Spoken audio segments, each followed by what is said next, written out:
Kolkata case की सुनवाई एक तरफ सुप्रीम कोर्ट में चल रही थी तो दूसरी तरफ स्पेशल कोर्ट में सीबीआई को डांट पड़ रही थी।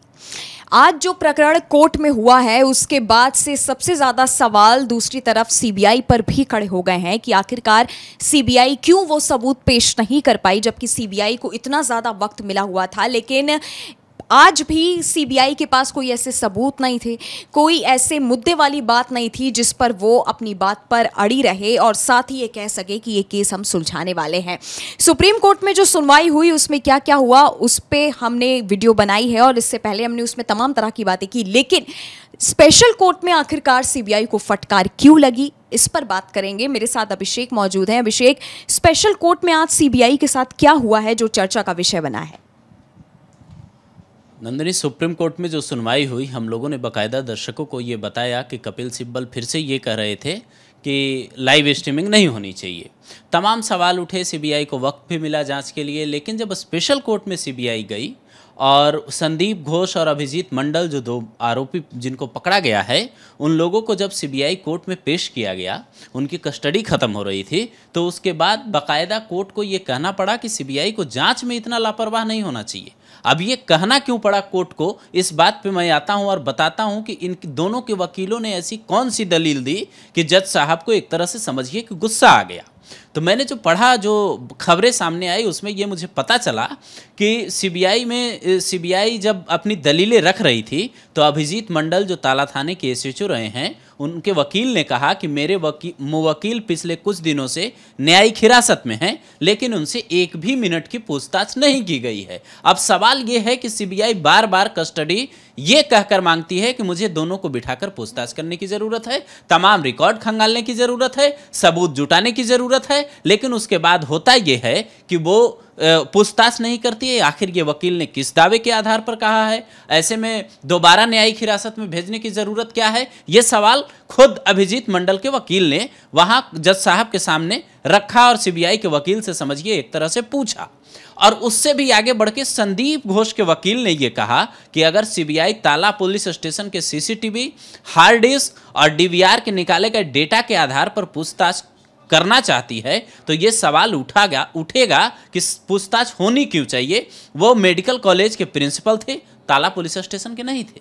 अब ताला पुलिस स्टेशन में जो सीडीआर रिकॉर्ड मिले हैं, जो तमाम चीजें मिली है, उसके आधार पर पूछताछ संदीप घोष से क्यों होनी चाहिए, ये बात संदीप घोष के वकील ने पूछी है। जिसके बाद ये सीबीआई को बाकायदा फटकार लगी और सीबीआई को ये कहा गया कि आप जांच में लापरवाही मत कीजिए, आप जो भी जांच कर रहे हैं वो तरीके से जांच कीजिए। हालांकि इससे पहले सुप्रीम कोर्ट ने यह भी कहा था, आपको याद होगा, कि हम सीबीआई को जांच के तरीके नहीं बताएंगे। तो इसका मतलब ये है कि सीबीआई जिस स्पेशल कोर्ट में इन दोनों को पेश कर रही थी और बार बार न्यायिक हिरासत बढ़ाने की बात कर रही थी, एक तरह से उनको डेडलाइन मिल गई है कि आपको जांच सही दिशा में और जांच तय समय में पूरी करनी है। आप अपनी जो भी सबूत हैं और जो भी फाइलें हैं, वो चार्जशीट है, जो भी तमाम चीज़ें हैं, वो पेश कीजिए। और बार बार न्यायिक हिरासत बढ़ाने की बजाय मुझे लगता है कोर्ट का ये मानना है कि इंसाफ जल्द से जल्द होना चाहिए। हालांकि अभिषेक, जिस तरह से आपने ताला पुलिस स्टेशन का नाम लिया, ताला पुलिस स्टेशन के ऊपर जो है कई सारे सवाल खड़े हुए थे, क्योंकि वहीं से ये बात निकल के आई थी कि उस पुलिस स्टेशन के अंदर जो है कई नए डॉक्यूमेंट्स बनाए भी गए हैं और सबूतों को बदला भी गया है, जिसमें संदीप घोष का नाम भी जो है सामने आया था। हालांकि पोस्टमार्टम रिपोर्ट भी इस पूरे मामले में चर्चा में। अभिषेक, जो सुप्रीम कोर्ट में सुनवाई हुई है उसमें भी पोस्टमार्टम रिपोर्ट जो है उसका वर्ड जिक्र हुआ। पोस्टमार्टम रिपोर्ट किसके कहने पे बदली गई और आखिरकार पोस्टमार्टम रिपोर्ट को लेकर इतनी चर्चा अब फिर से क्यों घूम रही है? यही मतलब एक ये बड़ी बात है कि अब तक ये कहा जा रहा था कि पोस्टमार्टम रिपोर्ट बदल दी गई। अब तक लोग ये कह रहे थे कि पोस्टमार्टम रिपोर्ट में कोई ना कोई गड़बड़ी जरूर हुई है, लेकिन उसके बाद एक जानकारी सामने आती है मीडिया के, वो ये कहा जाता है कि पिता के कहने पर ही उस आरजीकर मेडिकल कॉलेज में उस डॉक्टर बिटिया का पोस्टमार्टम हुआ था और इसका एक बाकायदा लेटर आता है सामने और उसमें उसके पिता के हस्ताक्षर होने के दावे किए जाते हैं। तब ये कहा जाता है, जब वहाँ ये घटना हुई थी 9 अगस्त को, तो उस दिन ये कहा जाता है कि पुलिस चौकी के जरिए डीसीपी को एक लेटर भेजा गया था। उस लेटर में जूनियर डॉक्टरों ने 5 मांगे रखी थी, जिसमें पहली मांग थी उनके न्यायिक मजिस्ट्रेट के देखरेख में पोस्टमार्टम होना चाहिए और वो हुआ था। दूसरा मांग ये था कि वीडियो रिकॉर्डिंग होनी चाहिए। तीसरी मांग ये थी कि महिला डॉक्टर की मौजूदगी होनी चाहिए वहाँ। चौथी मांग ये थी कि न्यायिक जांच होनी चाहिए और 5वीं मांग ये थी कि 4 लेडी ट्रेनिड जूनियर डॉक्टर की वहाँ मौजूदगी होनी चाहिए। ये तमाम चीज़ों की मांग जब रखी गई तो पुलिस ने ये कहा कि सारी मांगे मानने के बाद ही पोस्टमार्टम किया गया है। लेकिन सवाल ये है कि ऐसे केसेस में सेम अस्पताल में वही लोग जिन पे आरोप लगे हैं उनसे जुड़े लोग अगर पोस्टमार्टम करते हैं तो पोस्टमार्टम रिपोर्ट बदले न जाने की संभावना कितनी होगी, इसी बात पे सवाल बार बार उठ रहे हैं। अभिषेक, मैं यहाँ आपको एक बात कहूंगी। आपको भी याद होगा कि हमने अपने दर्शकों को एक बात पहले कही थी, जो पीड़िता के माँ बाप की तरफ से भी कही गई थी। पैसे देने के साथ साथ उन्होंने कहा था कि हमसे ब्लैंक पेपर में जो है हस्ताक्षर कराए गए हैं। तो जिस तरह से आज स्पेशल कोर्ट में ये बात कही गई है कि पोस्टमार्टम रिपोर्ट में उनके पिता के साइन थे, लेकिन पीड़िता के अब अगर आप माँ बाप से पूछेंगे, जो हमारे साथ हमें दर्शक देख रहे हैं उनको भी याद होगा कि उनके माँ बाप का खुद यही कहना था कि हम तो अस्पताल 10:30 पे ही पहुंच गए थे, हमें पैसे ऑफर किए गए, हमसे ब्लैंक पेपर में सिग्नेचर कराए गए, जो कुछ दलीलें पुलिस की तरफ से दी गई थी वो सब झूठ है। तो सवाल यहाँ तो यही खड़ा हो जाता है कि पोस्टमार्टम रिपोर्ट के ऊपर फिर परिवार वाला क्यों सवाल खड़ा करेगा। आप खुद सोचिए ना, कोई भी माँ बाप जिसकी बेटी खुद पहले से ही चली गई है, वो इतना बड़ा झूठ वो क्यों बोलेगा कैमरे के सामने? टीआरपी लेने के लिए तो वो नहीं बोल सकते हैं। तो यहाँ पे सवाल क्या सीबीआई से किसी ने नहीं किया? ये कोई सबूत किसी ने पेश नहीं किया? नहीं, ये कहानी मीडिया में आई सामने नंदिनी। कोर्ट के अंदर सीबीआई ने पोस्टमार्टम रिपोर्ट पे अपनी स्पेशल कोर्ट में क्या कहा है इस बात को लेकर अभी जानकारी नहीं आई। लेकिन जब ये बात सामने आती है, आपने जो कहा ब्लैंक पेपर पे साइन करवाया गया, तो फिर एक सवाल यहाँ ये भी बनता है कि क्या उस ब्लैंक पेपर के ऊपर यही वाला एप्लीकेशन लिखा गया और ये इसको वायरल कर दिया गया? क्योंकि ये सवाल तो 5 मांग वाली जो बात है, जो जूनियर डॉक्टर की मौजूदगी की बात है, जो लेडी डॉक्टर्स 2 लेडी डॉक्टर की वहाँ पर मौजूदगी होनी चाहिए थी, जो वीडियो रिकॉर्डिंग की बात है, ये बात तो पहले भी सामने आई थी। लेकिन अब तक आप सोचिए कि 1-1.5 महीने बीत गए, 2 महीने बीत गए एक तरह से समझिए आप, और उसके बाद भी ये बात नहीं सामने आई कि पिता के हस्ताक्षर थे, डॉक्टर बिटिया के पिता के हस्ताक्षर थे उस रिपोर्ट, उस आवेदन पर जिसमें यह कहा गया था कि इसी मेडिकल कॉलेज के अंदर पोस्टमार्टम होना चाहिए।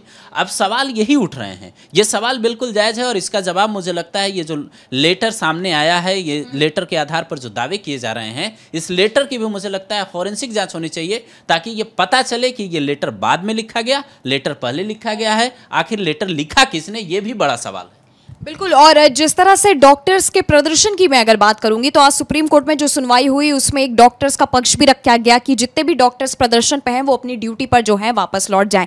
लेकिन अभिषेक, आपने और मैंने देखा है अभी तक कुछ डॉक्टर्स हैं वो प्रदर्शन अपना खत्म नहीं कर रहे हैं।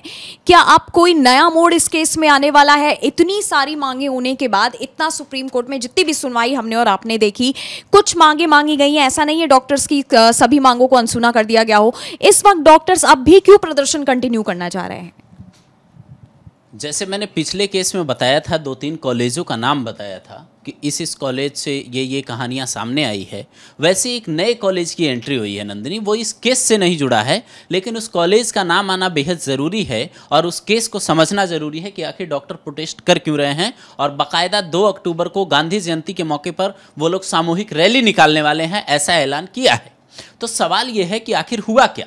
तो वहाँ एक सागर दत्ता मेडिकल कॉलेज है, वहाँ पे एक महिला की इलाज के दौरान मौत होती है और उसके बाद डॉक्टरों और नर्स पर उनका जो परिवार है उस महिला का, वो हमला कर देता है। उसके बाद जो डॉक्टर्स अपनी सुरक्षा मांग रहे थे, उनका ये कहना था कि जब हम सुरक्षित नहीं रहेंगे अस्पतालों में तो हम ड्यूटी क्यों देंगे। और यही बात, इसी बात को लेकर उन लोगों ने दोबारा से प्रोटेस्ट की मांग रखी। लेकिन उसके बाद उनकी जो नज़र थी वो सुप्रीम कोर्ट की सुनवाई पर थी और उसके बाद बाकायदा सागर दत्ता मेडिकल कॉलेज से ये खबर भी सामने आती है कि वहाँ ओपीडी बंद होते ही सुरक्षाकर्मी गायब हो जाते हैं। अब आप सोचिए कि जो लेडी डॉक्टर वहाँ पे काम कर रही हैं, जो पुरुष डॉक्टर काम कर रहे हैं, इस तरीके से अगर चीज़ें होंगी तो फिर कौन अपने आप को सुरक्षित महसूस करेगा। और अगर डॉक्टर अस्पताल में सुरक्षित नहीं हैं तो फिर आप सोचिए कि ममता बनर्जी के राज में ये बंगाल जा कहाँ रहा है।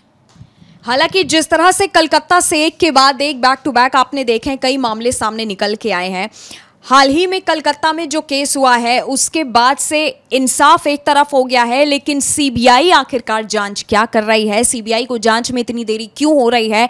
दर्शकों का एक तरफ ये सवाल था, लेकिन अब जो है स्पेशल कोर्ट ने भी सीबीआई से ये पूछ लिया है कि आखिरकार आप जांच में इतनी देरी क्यों कर रहे हैं। आपको जब समय दिया गया था तो आपने उतने समय में संदीप घोष हो गए, अभिजीत मंडल हो गए, इनसे पूछताछ क्यों नहीं करी। हालांकि अब इस सुनवाई के बाद कई सारे सवाल हैं और सबसे बड़ा मेन सवाल वो है जिसमें ये कहा गया कि जो है डॉक्टर बिटिया के पिता का ही हस्ताक्षर जो है पोस्टमार्टम रिपोर्ट में था। ये सबसे बड़ी जांच का विषय है। और जिस तरह से इससे पहले की सुनवाई में हुआ था, जब सुप्रीम कोर्ट ने ये आदेश दिए थे कि डॉक्टर के माता पिता जो भी बात कह रहे हैं उसकी ठीक तरह से जांच होनी चाहिए, साथ ही कोलकाता पुलिसकर्मी जो कह रहे हैं, संदीप घोष जो कह रहा है, हर कोई जिसका जिसका जो जो स्टेटमेंट है सबकी जांच होनी चाहिए। अब इस केस में आगे क्या मोड़ आता है ये देखने वाली बात होगी। अगर आपका हमसे कोई सवाल है तो वो आप हमें नीचे कमेंट सेक्शन में कमेंट करके बता सकते हैं।